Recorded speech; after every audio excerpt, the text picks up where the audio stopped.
One of the more interesting aspects of an office building lease is the sublet clause. The sublet clause can go on and on. I've seen sublet clauses that go on for 4 or 5 pages, where you get into a very big tenant that has a very obnoxious attorney billing a very high rate per hour. So one of the more exotic stories I can tell you that we recently did was that we had a big tenant who got into financial trouble and now wanted to sublet their space. So the incoming tenant, who was the subtenant, was getting a bargain basement, low rent deal. Okay, and they came to us and said, Larry, we need your protection in the event that the main tenant goes bankrupt. You have the right to wipe out the lease.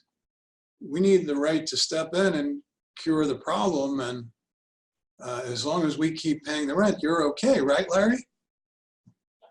There was only one problem. That lease was about 25% below market. So in this particular case, it's a very strong market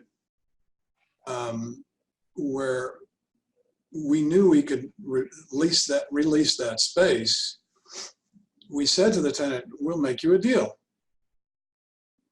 We will enter into a standby direct lease. I'm using the word standby, which means that it will spring into life and to action only if, as, and when the main tenant goes bankrupt.